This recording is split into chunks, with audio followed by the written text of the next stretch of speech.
তসলা ও আংকাই লঙ্কায় ভাঙন পরিদর্শনে বিধায়ক নিজাম। ঠিকাদারের বিরুদ্ধে তদন্তের দাবি বিধায়কের। বৃহত্তর পূর্ব হাইলাকান্দির বন্যা সমস্যার একমাত্র কারণ হচ্ছে কাটাখাল নদীর তসলা ও আংকাই লঙ্কায় এই দুটি ভাঙন। নদীর জল বিপদসীমা অতিক্রম করতে না করতেই বিশাল আকারের এই দুটি ভাঙন দিয়ে জল প্রবেশ করে বৃহত্তর পূর্ব হাইলাকান্দি এলাকা প্লাবিত করে। বিভিন্ন জনবহুল এলাকাসহ কৃষি জমি প্লাবিত হয়, যার ফলে ভয়াবহ বন্যার কবলে পড়ে পূর্ব হাইলাকান্দির নিমাইচাঁদপুর, সুদর্শনপুর, কালাছড়া, সামারিকোনা, মাটিজুড়ি, বড় হাইলাকান্দি, বন্দুকমারা, পূর্বগোল ইত্যাদি গ্রাম।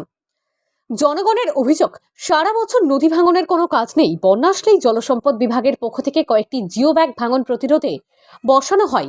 নদীর করাল গ্রাসে সব তলিয়ে যায়। বারবার এ বিষয়ে আওয়াজ তুললেও সংশ্লিষ্ট বিভাগ কোনো ব্যবস্থা গ্রহণ করেনি। তাছাড়া এ বিষয়ে স্থানীয় বিধায়কের কোনো তৎপরতা দেখা যায়নি। এদিকে বিধায়ক নিজামুদ্দিন চৌধুরীর নদীর বাঁধ নির্মাণের কাজের বরাদ্দপ্রাপ্ত ঠিকাদারের বিরুদ্ধে তদন্তের দাবি জানান বিধায়ক চৌধুরী। জলসম্পদ মন্ত্রী পিচু হাজারিকা ও রাজ্যের মন্ত্রী ডক্টর হিমন্ত বিশ্ব শর্মার সঙ্গে সাক্ষাৎ করে শীঘ্রই এই নদী ভাঙন প্রতিরোধের আশ্বাস দেন। বিধায়ক নিজামের সঙ্গে এদিন উপস্থিত ছিলেন আসাম জাতীয়তাবাদী যুব ছাত্র পরিষদের কেন্দ্রীয় যুগ্ম সম্পাদক কবিরউদ্দিন লস্কর এবং অঙ্কাই লঙ্কাই দুইটা জায়গাতেই দেশি। এই দুই জায়গার কারণে আজকে হাইলাকান্দির এই পরিস্থিতি। হাইলাকান্দির মানুষের হাজার হাজার মানুষের যে মানুষ পশু, যেই জায়গাত মানুষ থাকে সেই জায়গাত পশু থাকে, এমন অবস্থা হয়েছে রোডের মাঝে মানুষের খাওয়া কাটার কোনো ব্যবস্থা নাই। যদিও গভর্নমেন্টে কিছুটা রিলিফ দিচ্ছে, কিন্তু পর্যাপ্ত রিলিফ দেওয়া হয় নাই। মানুষের এই দুঃখ কষ্ট দেখিয়া একমাত্র এই যেগুলা কন্ট্রাক্ট পাইছিল, কাম করেছিল, তার নেগলিজেন্সের কারণে আজি মানুহৰ এই অৱস্থা। এইটো অতি উত্তৰ বন্ধ হ'ব লাগে আৰু এইবিলাক কন্ট্ৰাক্টৰৰ ওপৰত একশন ল'ব লাগে গভৰ্নমেণ্টে। এইটোৰ মেইন মুদ্দা। মিনিষ্টাৰক ক'ব বিচাৰিছোঁ, যিবিলাক কন্ট্ৰাক্টৰ এইবিলাক কাম পাইছে, কন্ট্ৰাক্টৰৰ নেগলিজেন্সৰ কাৰণে মানুহৰ কোটি কোটি টকা লছ হৈছে। মানুহৰ ঘৰ বাৰী ভাঙি লৈ গেল। আপোনালোকৰ সন্মুখত দেখি আছে বিল্ডিং, পাখাৰ বিল্ডিং লৈ গেল চব ঘৰবিলাক। এইবিলাক লছ পাব লাগে মানুহৰ। মানুহে আজি খেতি কৰাৰ কোনো অৱস্থা নাই। সব এই কাদা মাটি হৈ গৈছে সব জমিনৰ ওপৰত।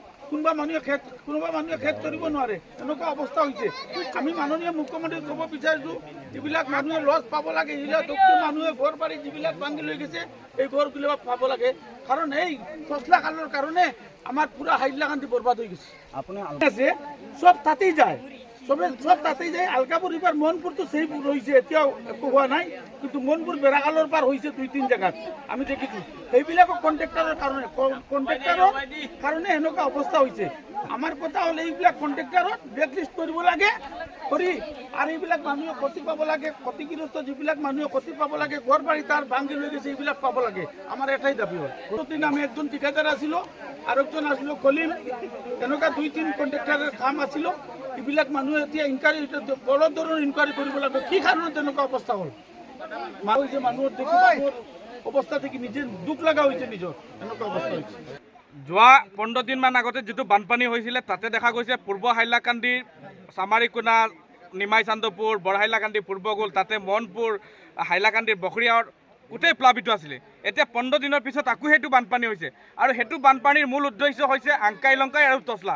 এই দুইখন মাথাউৰি ছিঙি পূৰ্ব হাইলাকান্দি জিলাৰ বহুতকেইটা গাঁও, বহুতকেইটা পৰিয়াল ক্ষতিগ্ৰস্ত হৈছে। কিন্তু এটা কথা ইয়াত আচৰিত লাগিছে যে মোৰ যিগৰাকী মধ্য হাইলাকান্দিৰ বিধায়ক যোৱা বানপানীৰ সময়তো দেখা নাই, এই বানপানীটোৰ সময়ত দেখা নাই। আজি এইগৰাকী বিধায়ক ইয়ালৈ আহিছে। আমি দল সংগঠনৰ ঊৰ্ধ্বত উঠি তেখেতক আমি পূৰ্ব হাইলাকান্দিৰ ৰাইজ হিচাপে, পূৰ্ব হাইলাকান্দিৰ মানুহ হিচাপে, নিমাইচান্দপুৰৰ মানুহ হিচাপে তেখেতক আমি ধন্যবাদ দিছোঁ, কৃতজ্ঞতা জ্ঞাপন কৰিছোঁ। এই সময় এইগৰাকী ব্যক্তি আহি যেনেধৰণে মানুহৰ কাকত থিয় দিছে, মানুহৰ সুখৰ দুখৰ খবৰ লৈছে, আৰু ইতিমধ্যে তেওঁ CMৰ লগতো কথা পাতিছে যে অতি সোনকালে CMে কৈছে পূৰ্ব হাইলাকান্দিৰ ফ্লাড এফেক্টেড মানুহৰ ক্ষতিপূৰণ দিয়া হ'ব, ব্যৱস্থা গ্ৰহণ কৰা হ'ব। মই আহ্বান জনাইছোঁ যে আমি যিসকল দল সংগঠনৰ ঊৰ্ধ্বত উঠি সকলো মানে এইসকল ৰাইজক ক্ষতিগ্ৰস্ত কেনেধৰণে পাব লাগে, হোৱা কেনেধৰণে কৰিব লাগে, সহযোগিতা কেনেধৰণে কৰিব লাগে।